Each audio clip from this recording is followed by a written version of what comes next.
Collector के खिलाफ ही BJP कार्यकर्ता नारेबाजी करते रहे और कलेक्ट्रेट में बाहर से ताला जड़ दिया और विरोध जताने लगे।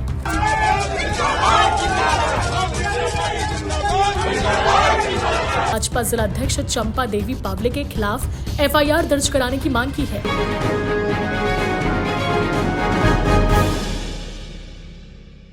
एमसीबी जिले में जिला पंचायत अध्यक्ष और उपाध्यक्ष चुनाव के दौरान जमकर हंगामा हुआ।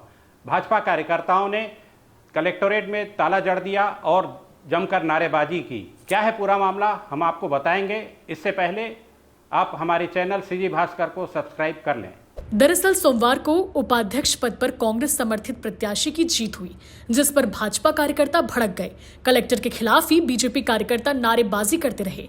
मामले में कांग्रेस ने भाजपा जिला अध्यक्ष चंपा देवी पावले के खिलाफ एफआईआर दर्ज कराने की मांग की है। इसे लेकर राज्य निर्वाचन आयुक्त से भी शिकायत की गई है।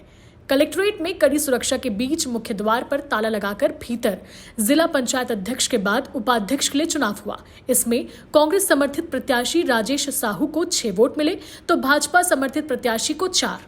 कांग्रेस की जीत के बाद भाजपा पदाधिकारी और कार्यकर्ताओं ने समय से पहले चुनाव कराकर परिणाम घोषित करने का आरोप लगाया और कलेक्ट्रेट में बाहर से ताला जड़ दिया और विरोध जताने लगे। करीब आधे घंटे तक कलेक्ट्रेट में ताला जड़ा रहा। भाजपा जिला अध्यक्ष चंपा देवी पावले ने कहा कि पीठासीन अधिकारी द्वारा षड्यंत्र पूर्वक जिला पंचायत उपाध्यक्ष चुनाव के लिए निर्धारित समय में संशोधन किया गया। उनका कहना था कि तय समय से पहले काउंटिंग की गई और फिर रिजल्ट भी घोषित कर दिए गए। इसे लेकर बीजेपी ने सीसीटीवी फुटेज की जांच की मांग की।